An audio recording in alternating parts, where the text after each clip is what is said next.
You're listening to Let's Talk Sports with Tim McKain. And today I have a very special guest.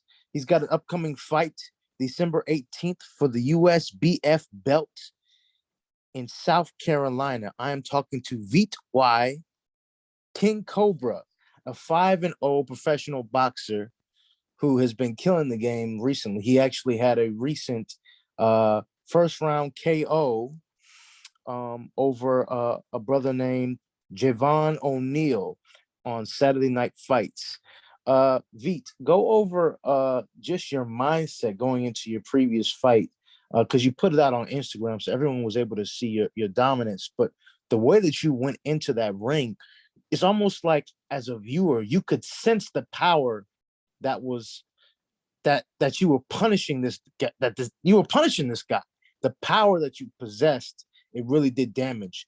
Talk about the mindset going into that fight, as well as the punishing shots that you delivered on your opponent. Oh, yeah, absolutely. It's a lot of repetition during the training. When I come in there, for me, it's like, I train day and night, for this battle. Like when it's time to fight, I just got to put the switch on, click it, turn on the light. And my mentality is not like I'm going for a sparring. It's different.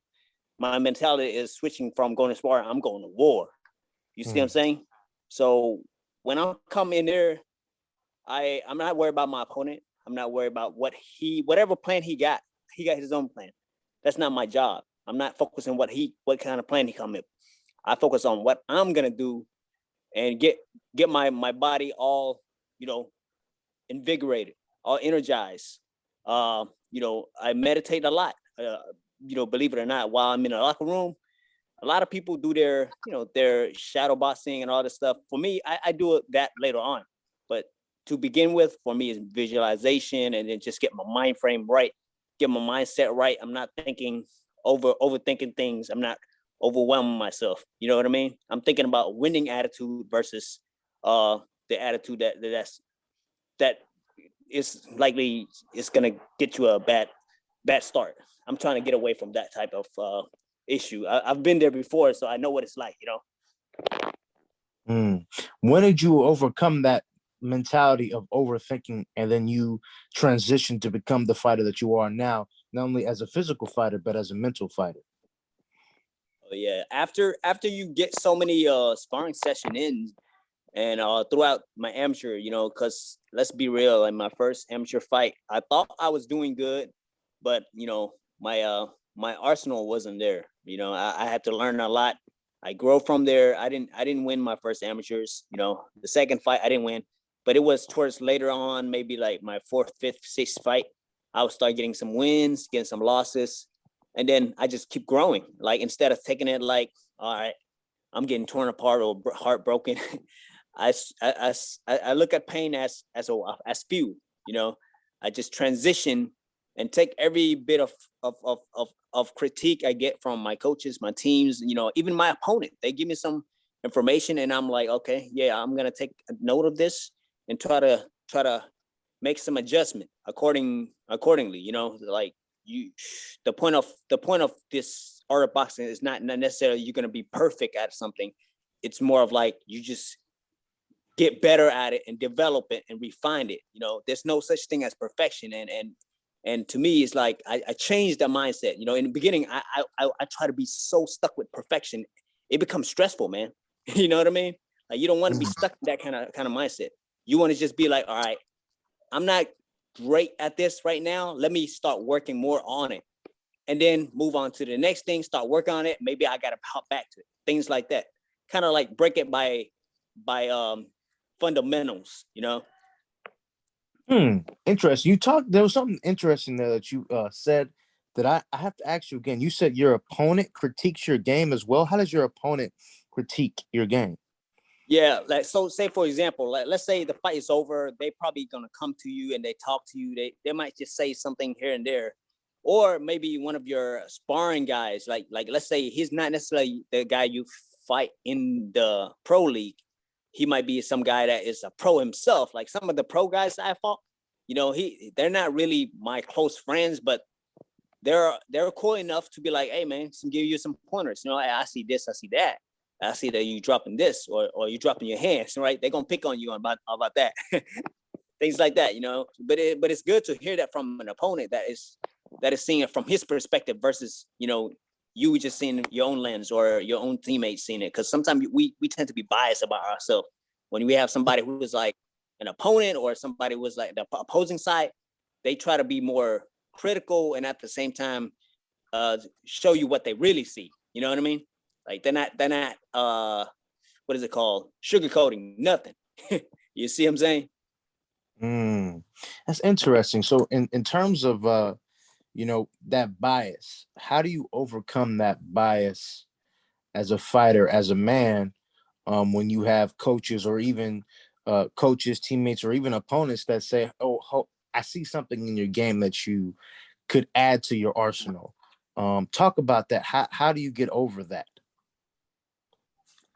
Well, so you know, sometimes, you know, the teams they try to say stuff like I don't know if this kind of answer your question, but they say stuff like, you dropping your hands, you know, I'm still working on it. You know, so every now and then I do get so aggressive and I'm like, forget the hands high. I'm just gonna load some shot and pick the one I need to get in there and set the pace. You know, sometimes I'm just like that. And forget about, you know, sometimes you got to be careful too, though, because your opponent can be very slick and he's very smart with setting traps. You know what I mean? So you just barge in there thinking you got him, but he got something up his sleeve that you didn't even know nothing about. You know, things like that. So like sometimes I just look at it as, man, it's my teammates. They're not there to break me down. They're not there to, you know, I look at anybody I spar with, anybody, whether they're some different gyms, in my gyms, some local gyms, whatever. Like whoever spar with me, I take a good amount of information from what they tell me, and instead of be like, man, I know what to do, you know, blah blah. Nah, they making good points, and then I start go back, I sit down, I think about it, I say, you know what, he got a good point.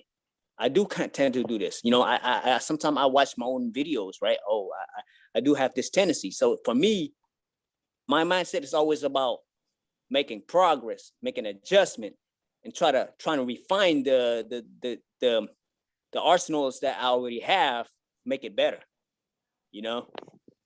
I love that. I love that. Okay. So what has been a scenario where a teammate, a coach, or an opponent gave you an advice and it helped? And when has there been a time where it's done the opposite, where maybe you should have went with your gut and you went with another person's perspective and you actually, it cost you? Oh yeah. I mean, every now and then we get those mistakes, you know, where your colleagues suggest to do this, but your mind, what you see at the moment, is telling you to do something different, you know. And sometimes they're right, sometimes I'm right. So for me, it's like eventually after going through that rerun, it's like watching that same series over and over again. I already know what the pattern looking like. I'm not gonna do the same thing if it's not working for me last time. If I tried it, right? You know, whatever he was suggesting is not working for me, I'm not gonna keep using that. I gotta use a weapon that is actually useful to me, because at the end of the day, I'm gonna be the one getting punched in the face. You see what I'm saying? Like Yes. I take people's criticism and try to apply it first before I just like say, nah, that's garbage. I'm not taking that. I'm not listening to that. Before I say all that, I gotta drill it first. I gotta make it like a part of me. I shouldn't have to think so much. Like my reaction time has to be like that. You know what I mean? I shouldn't have to think so like I'm in a lab work. Lab work is what we do in sparring, is what we do in a heavy bag, what we do in the everyday drills, you know? Like by the time we compete, it's like, yo, you see, you let it go. That's it. You know, you think here and there, but you don't think too deep. It will be too slow. How you gonna punch fast enough? You know what I mean? I do. So talk about your upcoming fight. You know, you're 5-0 as you're 5-0. You're really an undefeated fighter. I do know you have a draw, but basically you're an undefeated fighter. Right. Going in every fight, going into a fight as an undefeated fighter, um, what is your mindset coming into this upcoming fight, seeing that it's going to be a title fight? And do you ever go into a matchup saying, I gotta win this fight because I don't want to lose an O? For me, like, you know, I want to win, of course. You know, just like my opponent, he wants to win, right? But my mindset is I care more about my performance. I care more about, like, all right, here's a couple things I want to accomplish in this fight. All right. One, I want to stung this guy, right? Two, if I see the opportunity for a knockout, I'm gonna finish him off. Simple as that. I'm not doing overtime, none of that stuff. You know what I mean? I'm not dragging the rounds. If I see it and it's there and it landed, if I don't see it, then I have to create something. I gotta set up something, distraction, traps, whatever, whatever I can to get to the objective that I'm trying to do. You know what I'm saying? Like I don't have I don't really think too much about, like, um where I'm like, I have to win this. I have to. No, I don't really try to. I want to win. You know, I must win. I put in the work. Like if I'm not putting in the work and I'm talking about I want to win, that's stupid, right? If you're not training in the gym, you're lying to your body, right? What the body gonna say? Man, you BS, man. You know what I'm saying? Right? Yes. Yeah, Mm-hmm. you can't do that to your body. Your body is gonna be smarter than you. So the body's like, all right, man, I don't recognize us doing all this stuff, and you want me to set this high of expectation. You want me to win for this championship fight. You want to beat this guy, uh, like coming from all the way from Brooklyn, and you want this title, but you ain't putting in the work. How so? I don't recognize some of your commands. See, that's how your body gonna talk to you. So for me, it's like ultimately, I care about is I want good performance, accomplish at least 4 objectives that I have in my game plan, and the victory will come. The victory will come.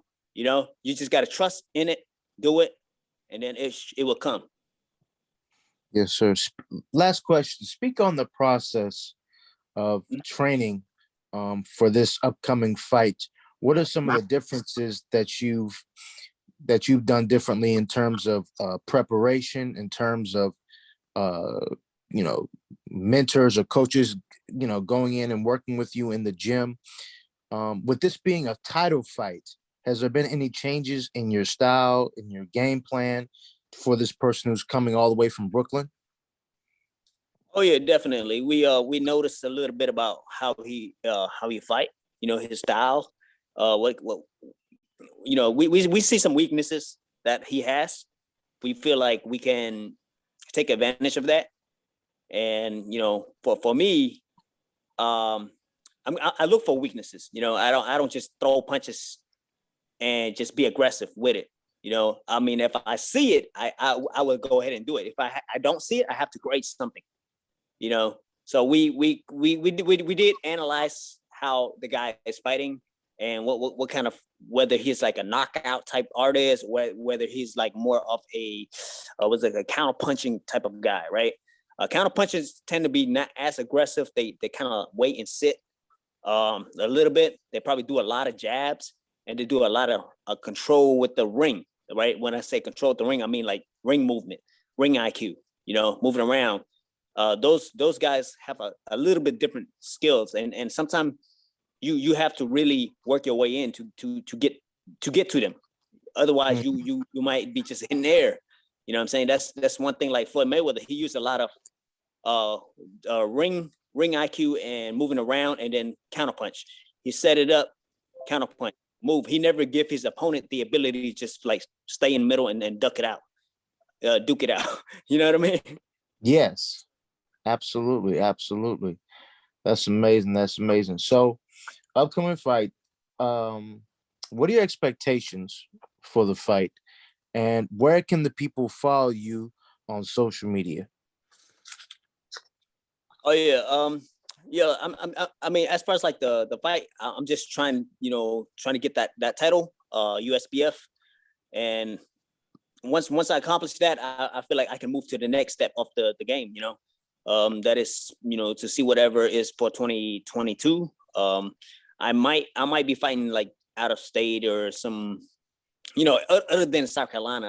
I might go to Tennessee, Virginia, and some other area that's not really too not really at the same venue that I've been fighting. For now, I'm at in South Carolina because this is more. I know some of the people that do the show there, and most of my followers are pretty local right now. So I'm trying to eventually expand and go in other part of the states. And if opportunity hits, man, like maybe offer to fight in PBC or whatever, I might just take it and then go from there. But right now, I'm trying to stay local and then work my way up the ladder. I love that. I love yeah. that. It will come to you. You're putting in the work. Your record speaks for itself. And I believe that you will get this title because you got the mindset, you got the heart for it. And best of luck to your upcoming fight, Veet. I cannot wait to hear how you do. All right, appreciate it, man. If you guys want to follow on Instagram, my IG is King Cobra 92. The snake, King Cobra. Yeah, and my Facebook is pretty much just my name, VIT, and then last name letter Y. You should see me there on Facebook. I don't really do a lot of Twitter, so yeah, I do mainly IG and Facebook for now. Maybe TikTok down the future. Who knows? Oh, you do some TikTok? Hey, do you do only training videos or do you do funny videos as well? Some comedy? Do you have some comedy involved in any of your TikTok videos? No, I don't have TikTok yet. I'm thinking about I might create one. I don't know, man. It's just it's just a little cringy to me. Yeah, that's just my opinion. I feel you, man. We're millennials, the Zennials, they're the ones who are all on TikTok. They're the ones who are, so it's a different thing. But I tell you, man, to get the young people, maybe you might need to get on TikTok, man. I might, huh? I might. That's a good idea. I was thinking about it. I might. I'll have to see, man. Why not? It doesn't hurt me. So hey, why not? No, won't. No. Yes, sir. No. That's King Cobra, y'all. Instagram. This guy, he's the real deal. Watch his most recent fight on Instagram. He puts the mitts on his opponent. Now, his opponent was a good fighter as well, but Veet did his thing. Go check it out. It's an amazing, amazing display of boxing skills. Thank you very much, Veet, for your time. Appreciate you. And best of luck to your next upcoming title fight, December 18th. Yes, sir. Thank you. Thank you for having me here. It's nice to, just chat, talk about a little bit about, boxing. Like, I feel like I don't talk too much enough that I get so busy with just training and like talking about it. It's like a different time, Yes, sir. Yes, sir. Thanks for coming on the show, and to many more. We gotta have you back on next when you come up when you get your victory. We gotta do another interview with you. Oh yeah, for sure, Tim. For sure, I'm down for that, man. It's I love boxing, man. This is for me. Other than just trying to be eventually getting to the top of the championship and all that stuff, those are good stuff. But for me, it's more like at some point I want to do good, like around the community. You know what I'm saying? Like uplifting the young guys out here, like helping my niece and my nephew. Like I want to be able to help the young people, man. Like I don't want people to look at martial arts like as if it's a tool to be, to destroy.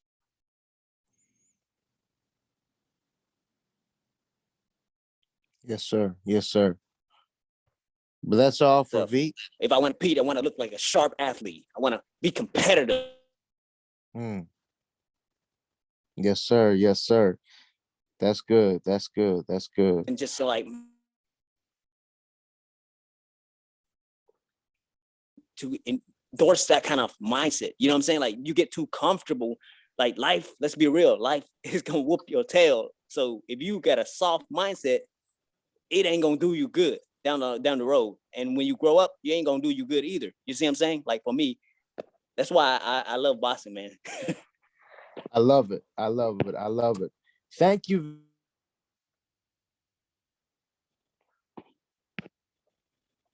Veet, Hey, for I your think you're time. breaking out. Great words, great words to have you on the show. Yeah, I know it's going crazy. It's all good.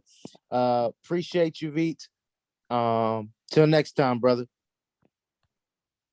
All right, Timmy. Thanks for the interview, and you guys have a blessed day. All right.